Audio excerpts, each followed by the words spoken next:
जय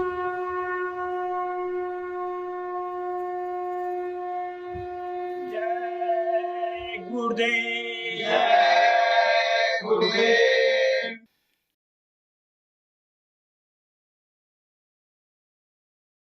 जय गुरुदेव।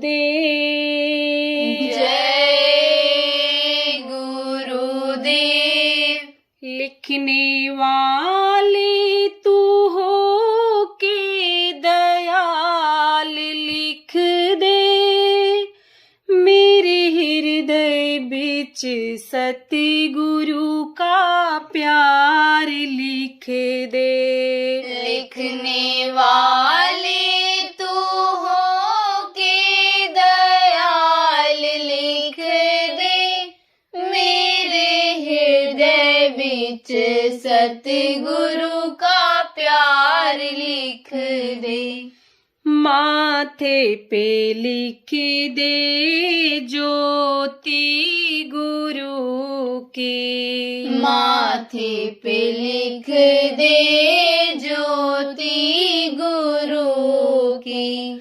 आँखों में स्वामी का दीदार लिख दे, मेरे हृदय बिच सतगुरु का प्यार लिख दे। आँखों में स्वामी का दीदार लिख दे, मेरे हृदय बिच सतगुरु का प्यार लिख दे।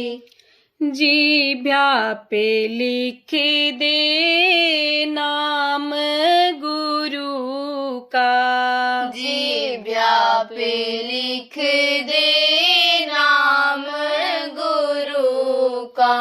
कानों में शब्द झनकार लिख दे, मेरे हृदय बिच सतगुरु का प्यार लिख दे। कानों में शब्द झनकार लिख दे, मेरे हृदय बिच सतगुरु का प्यार लिख दे।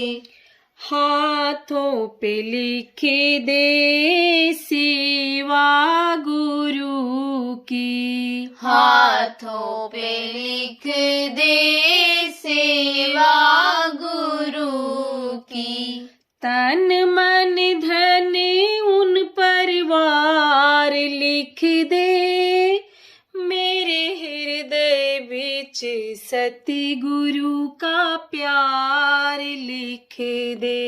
तन मन धन उन परिवार लिख दे, मेरे हृदय बिच सतगुरु का प्यार लिख दे।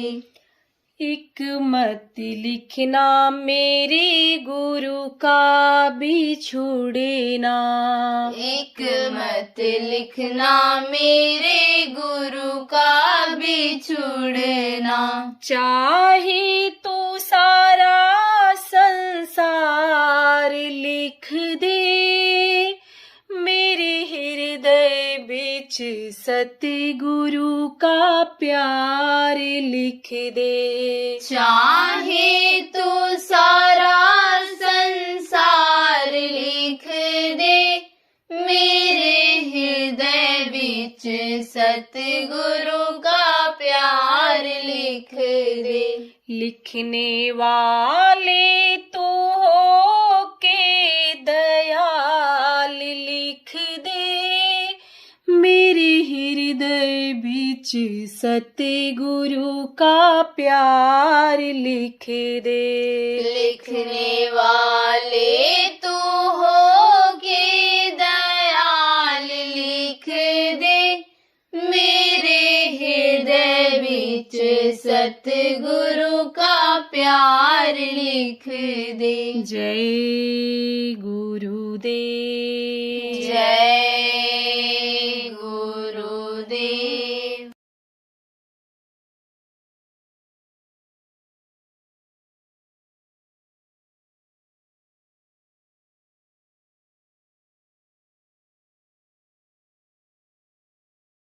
जो नए लोग आए हो उनको भी आज बता दिया जाएगा कि जिससे इस आत्मा की मुक्ति हो जाए, मोक्ष हो जाए, जिससे ये देवी देवता देखे जाते हैं अंदर में तीसरी आंख वो खुल जाए, क्योंकि इन बाहरी आंखों से देवी देवता भगवान देखे नहीं जाते, देखे नहीं जा सकते, दिखाई नहीं पड़ते। अरे भाई कोई सामने मनुष्य शरीर में हो, पेड़ पौधे में हो, जानवर के शरीर में हो तो वो तो इन आँखों से दिख जाएगा, लेकिन वो लिंग शरीर में होते हैं, सूक्ष्म शरीर में होते हैं। सूक्ष्म माने बहुत छोटा, लिंग शरीर अलग अलग शरीर होते हैं। यह पंचभौतिक शरीर है और इसके नीचे के लिंग शरीर है और तो उसके अंदर सूक्ष्म शरीर है, फिर कारण शरीर। 4 शरीर में ये जीवात्मा बनते हैं। तो उन शरीर वालों को इन बाहरी आंखों से नहीं देखा जा सकता है और उनकी आवाज भी इन बाहरी आंखों, इन कानों से, बाहरी कानों से नहीं सुना जा सकता है। वो जो अंदर में कान है, अंदर में आंख है जीवात्मा में, वो जब खुलता है तब वो दिखाई पड़ते। अगर वो आंख खुली होती तो अभी शिवरात्रि के दिन खूब भांग गांजा दबादब लोग पिए खाए, बोल बोल करके क्या बम बम बम। लोगों को कहे कि ये बूटी है शंकर जी, शंकर जी भी इसको खाते पीते थे। पी लो, कभी भी शंकर जी गांजा भांग नहीं पिए, कभी भी नहीं। और शंकर जी किसको मान लिया? तो उस दिन शंकर जी का कपड़ा पहन करके, बाल बढ़ा करके, बनावटी सांप सिर पर लगा करके बैठ गया होगा, लोग उसी को शंकर जी मान लिए।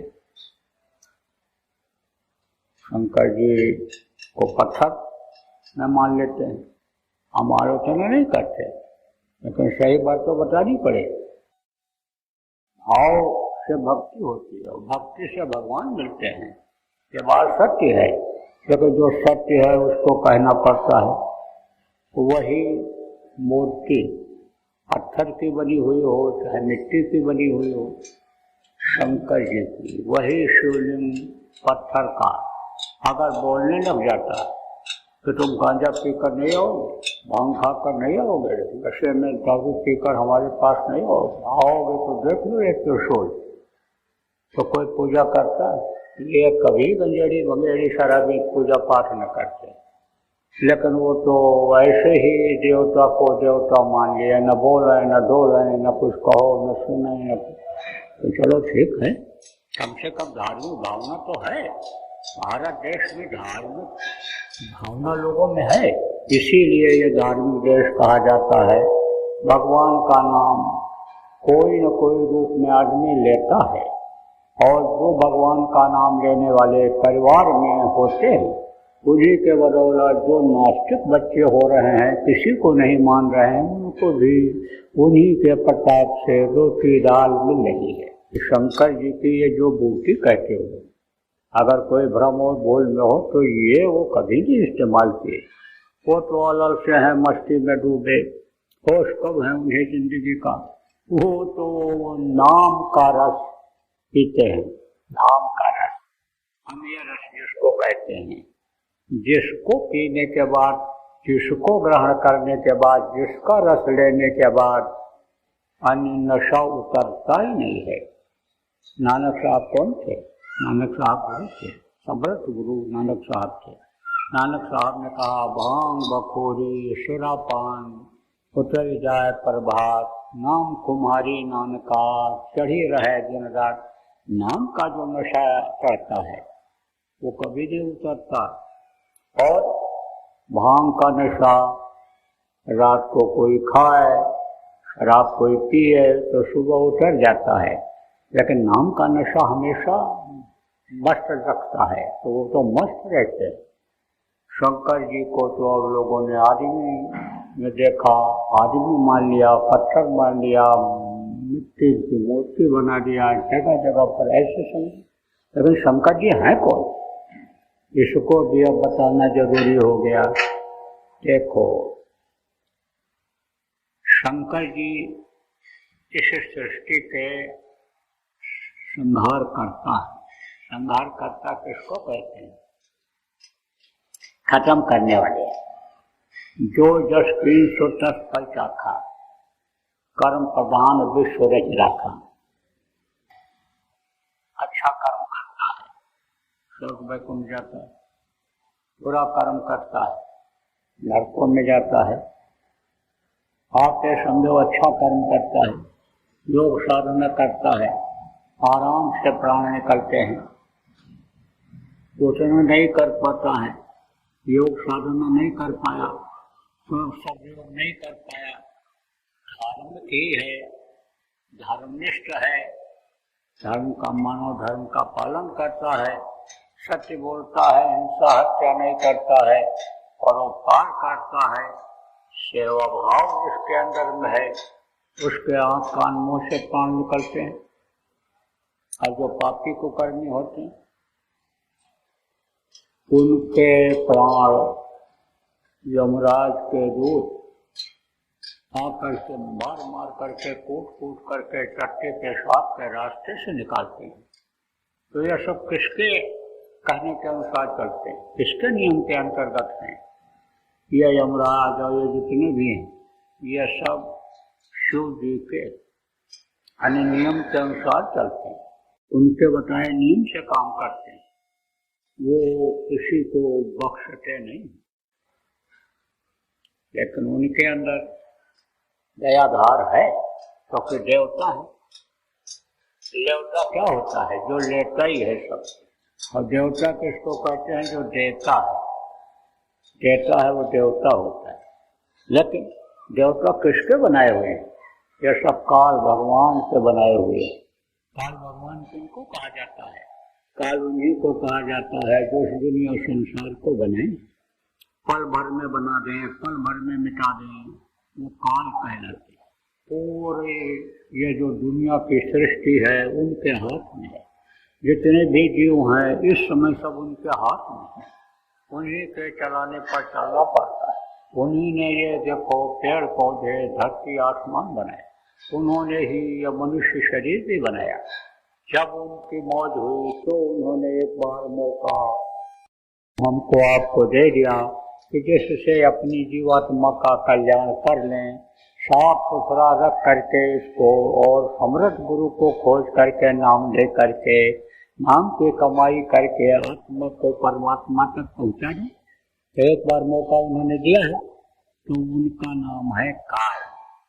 तो इनमें सत्य काल अंश रहते हैं, काल का अंश रहता है। दयाल तो केवल अन्य समझो कि वही होते हैं। और वो चार लोक वाले, चार लोक में जितने भी जीव और जितने भी उसका मालिक हैं वो सब दयाल हैं। दयाल देश ऊपर है, सतलोक, अलख लोक, अगम लोक और अनामी, ये चार लोग दयाल लोक हैं। वहाँ काल का कोई पसारा ही नहीं, काल का अंश भी वहाँ नहीं पहुँच पाता है। लेकिन इधर के जितने भी हैं इनमें किसी में कम किसी में ज़्यादा काल का सब में अंश है, दयाल का भी अंश है। लेकिन ये सबसे नीचे जो हैं दिखाई पड़ते हैं कहाँ पर?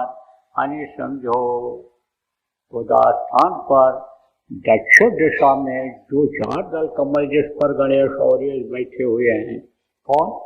आप ये समझो रिद्धि सिद्धि, वही साधारण योग साधना में ही ये दिखाई पड़ जाते हैं। कहाँ बैठे हुए? यमराज। कहाँ बैठे हुए? दक्षिण वाले कमल पर, पंखुड़ी पर। चार कमल हैं, चारों पर बैठे हुए हैं, बारों में बैठे हुए हैं। आपके समझो कि इंद्र बैठे हुए हैं, ये बैठे हुए हैं, आपके यमराज बैठे हुए हैं। तो यमराज के अंदर बिल्कुल दया नहीं, बिल्कुल दया नहीं। देखने में तो बहुत दयालु लगते हैं, सुंदर है वो, बहुत बढ़िया, एकदम मालूम पड़ता है दिव्य रूप, लेकिन छोड़ते नहीं, किसी को नहीं छोड़ते। तो काल अंश उनमें होता है, लेकिन उनसे जब ऊपर आप बढ़ो और इन तीन देवों की बात करो, ब्रह्मा विष्णु महेश की बात करो, तो इनमें यानी समझो कि दया की भी धार है। प्रतिशत भले कम और ज्यादा है, जैसे किसी में 2 आना 4 आना 8 आना, किसी में 16 आना है। विष्णु तो समझो कि एकदम सौम्य है और वो तो मना भी करते हैं, समझो पाप करने के लिए मना भी करते हैं समझो। लेकिन ये सब किसके अंश में है? काल के अंश में है। कहते हैं कि इनकी खानदानियत नहीं जा रही, इनके खून का असर नहीं जा रहा है, इनका साथ का असर नहीं जा रहा है। ऐसे ही ये काल के ही पुत्र हैं, इसलिए ये ख्याल भी हैं। जब खुश हो जाते हैं तो दया कर देते हैं, और जब नाराज हो जाते हैं तब ये विनाश कर देते हैं। और ऐसे अलग अलग काम है इनका। ब्रह्मा का काम है सृष्टि की रचना करनी। ब्रह्मा की शक्ति अगर समझो कि न आवे माँ के पेट में न उतरे तो समझो कि बच्चा बन ही नहीं सकता है। ये शक्तियाँ आती हैं, किसके जरिए आती हैं? पेट में माँ के जरिए आती हैं, पिता के जरिए आती हैं। जो यानी माता पिता होते हैं उन्हीं से बच्चे की उत्पत्ति होती है। तो ये ब्रह्मा रचयिता हैं, सृष्टि के रचयिता हैं, और विष्णु पालन करने वाले हैं, और शिव कौन है? संहार है। इनकी उत्पत्ति हुई है। ये बच्चे हैं, किसके बच्चे हैं? किसके बेटा हैं? या आद्या महाशक्ति जिनको कहा गया, किसी ने दुर्गा कहा, किसी ने शक्ति कहा, किसी ने आद्या कहा, किसी ने महामाया कहा, किसी ने कुछ कहा। अपनी अपनी भाषा में अपने अपने समझ से इनको लोगों ने नाम बताया, इनका नाम लोगों ने बताया है। तो ये उनके पुत्र हैं। तो सृष्टि की जब रचना करने को हुआ था और जीवात्माओं को तपस्या करके निरंजन भगवान, काल भगवान जिनको कहा गया था, उन्होंने सत्पुरुष से मांगा था, तब उन्होंने यानी समझो आद्या के संपर्क से इन्हीं 3 बच्चों को पैदा किया था, ब्रह्मा, विष्णु और महेश, और इनको अलग अलग काम दिया था। तो अपने काम में ये लगातार लगे रहते हैं। अब ये उत्पत्ति पालन और समझो संहार का तीनों काम करते हैं। तो अब इस शरीर के पालन के लिए भी चीजें जरूरी हैं, और अगर चीज मिल जाए और वो शक्ति न रहे पालन वाली, तो पता चला कि जो भी चीज मुंह में अंदर जा ही नहीं रहा, और खा लो तो हजम ही नहीं हो रहा है। इसलिए समझो कि वो शक्ति भी मिलनी चाहिए पालन वाली। कौन देता है? विष्णु देते हैं। और ब्रह्मा देखो उत्पत्ति की शक्ति देते हैं। कुछ लोग ऐसे होते हैं जिनके बच्चे पैदा ही नहीं होते हैं। कभी आदमी में कमी आ गई तो कभी औरत में कमी आ गई। समझ लो कि यानी ये जो देवता है उनकी शक्ति नहीं मिल पा रही। रज और बीज दोनों होना चाहिए तभी बच्चे पैदा होते हैं। तो रज की उत्पत्ति कौन करता है? ये चंद्रमा से शीतलता मिलती है, रज की उत्पत्ति होती है, और सूर्य से यानी समझो वीर्य की उत्पत्ति होती है।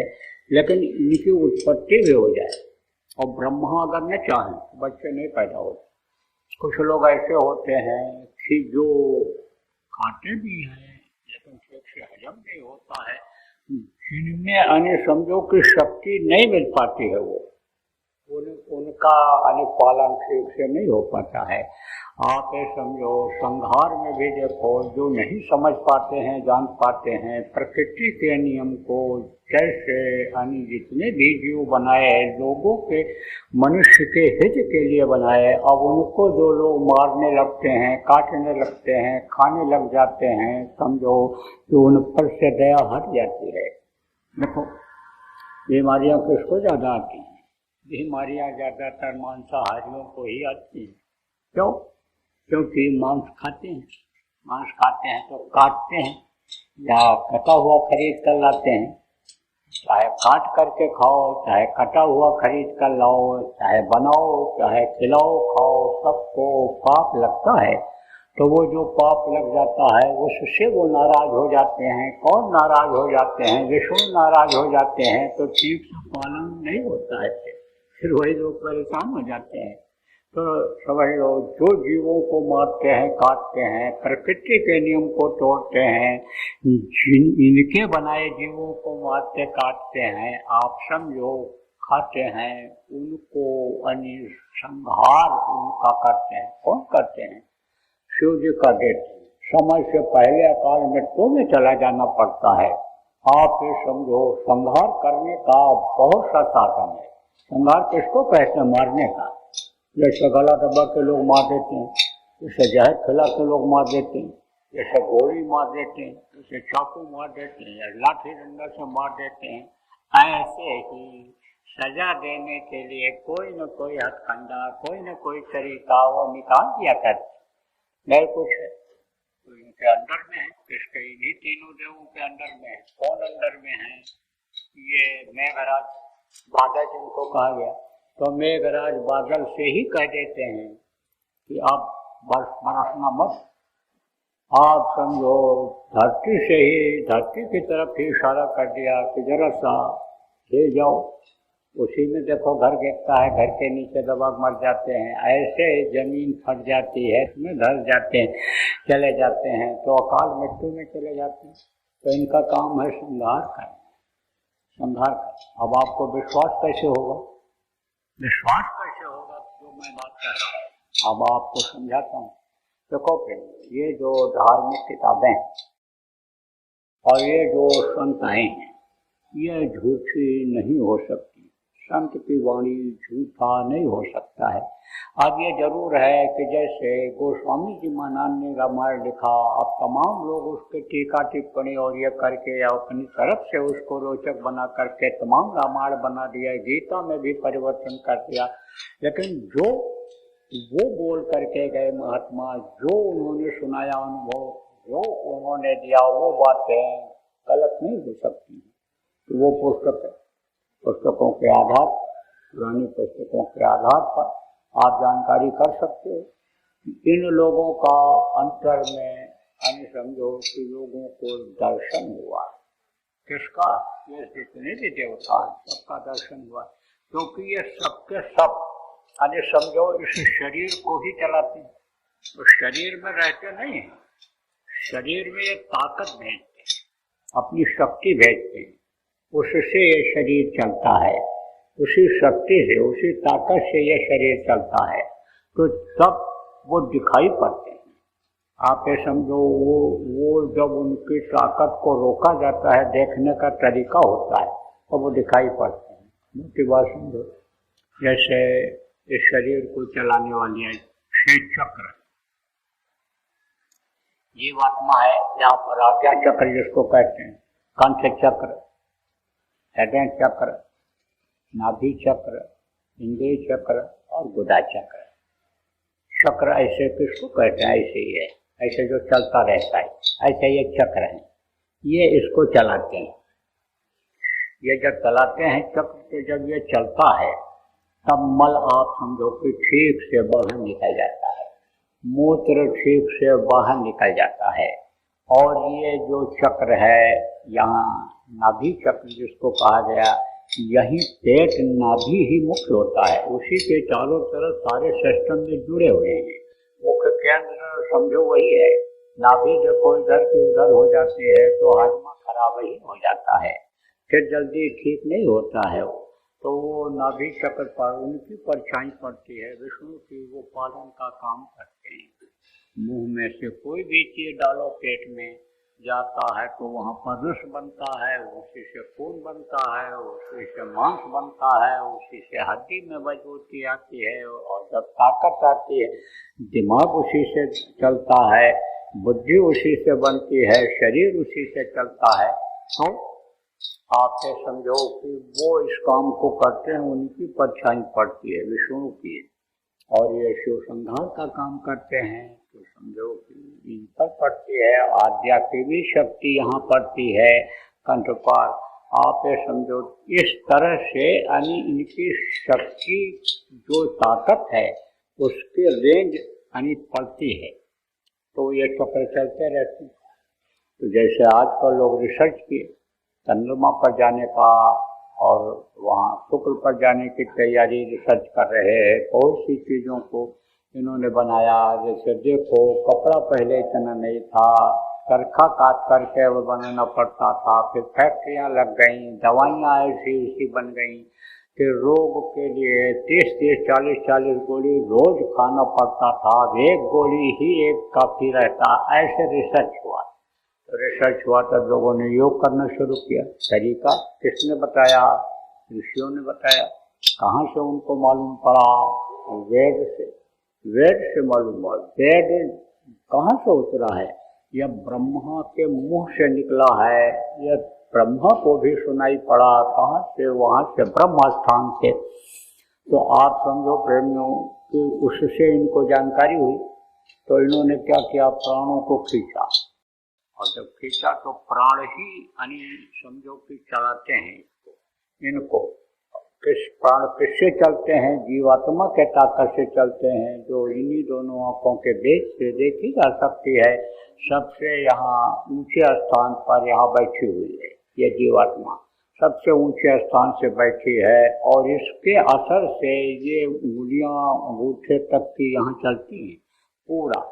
और प्राण है, ये प्राण इसको चलाते हैं। तो प्राणों को लोगों ने जब खींचा तो प्राणों के साथ जीवात्मा की शक्ति ऊपर आई।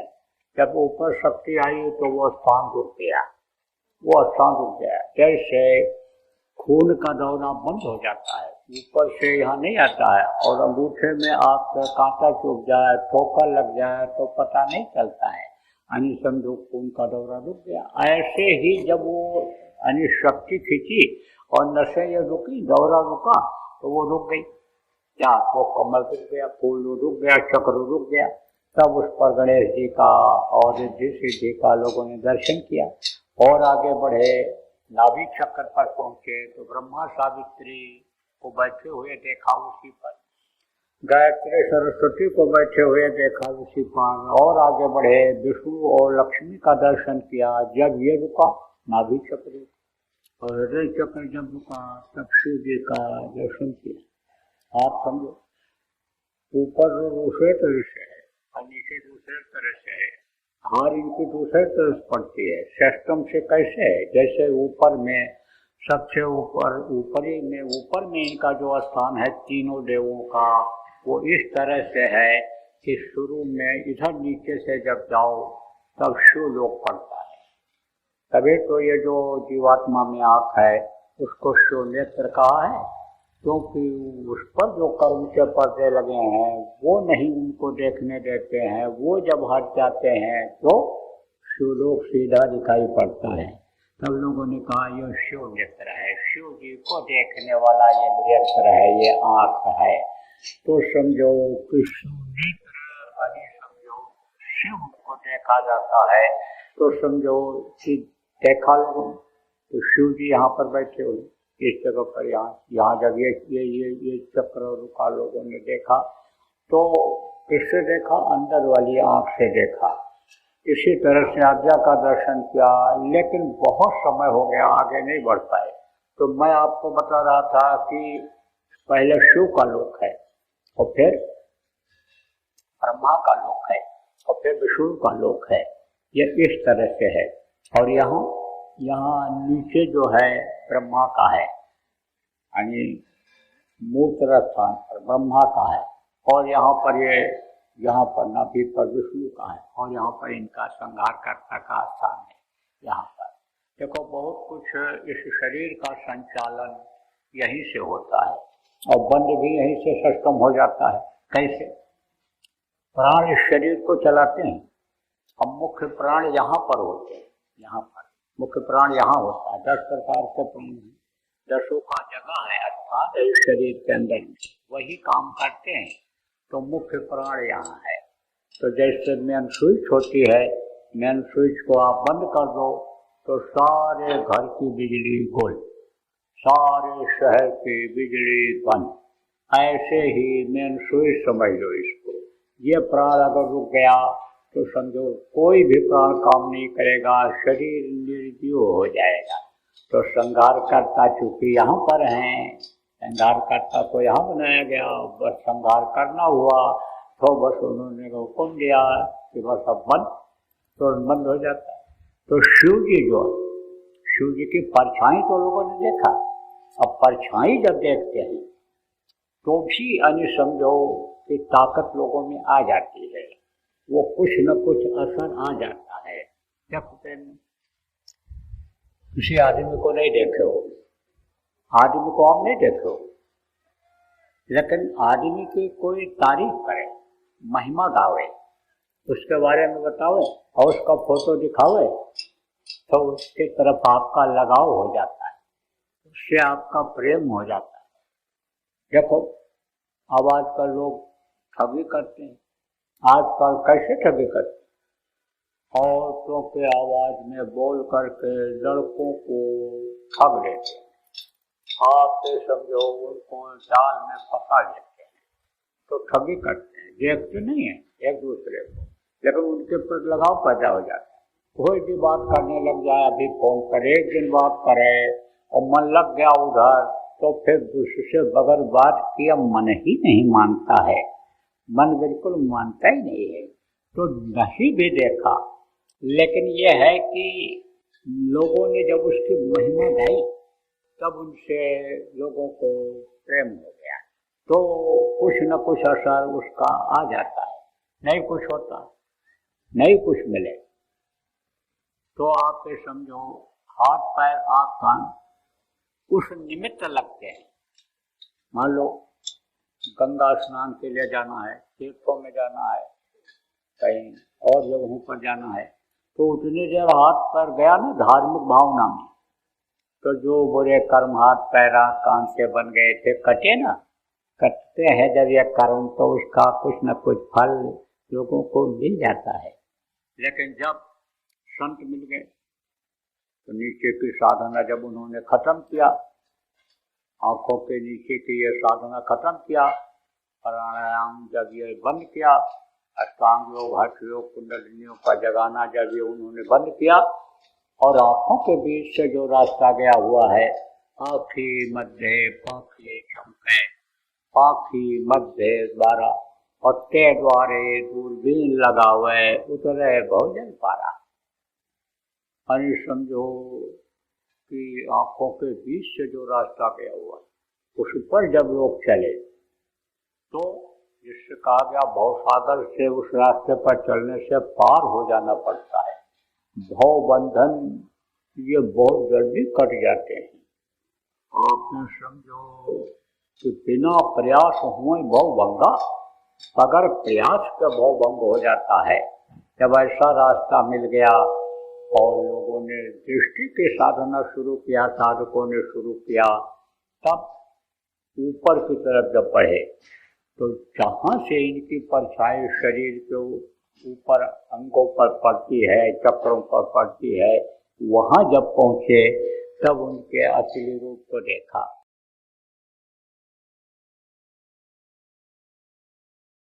देखो प्रेमियों, कोई कितना भी प्रयास करे भारतीय संस्कृति को ख़त्म करने की, कर नहीं सकता है। कम और ज़्यादा तो होता रहेगा, लेकिन एक समय ऐसा आएगा कि भारतीय संस्कृति अपनाने से ही लोगों को शांति मिलेगी। भारत के ही लोगों को नहीं, पूरे विश्व के लोगों को। जब वो शांति की तलाश में भगेंगे, जैसे अब हरे रामा हरे कृष्णा गलियों में घूमते हैं आते हैं, ऐसे ही शांति तो मिलेगी। भारत देश से शांति मिलेगी यानी भारतीय संस्कृति से। जय गुरुदेव। सरकारी व गैर सरकारी अनुदान के लिए बिना सत्संगियों के सहयोग द्वारा जनहित के कार्यों में लगी हुई बाबा जय गुरुदेव धर्म विकास संस्था का मुख्यालय पिंगलेश्वर रेलवे स्टेशन के सामने मक्सी रोड, उज्जैन, मध्य प्रदेश में है। यहाँ पर सत्संग व नामदान का कार्यक्रम होता रहता है। अतः आप श्रोताओं से अनुरोध है कि बाबा उमाकांत जी महाराज के आश्रम उज्जैन एक बार परिवार सहित जरूर पधारिएगा। आपके सुझाव के लिए व्हाट्सएप नंबर 9575600700। जय गुरुदेव, जय गुरुदेव।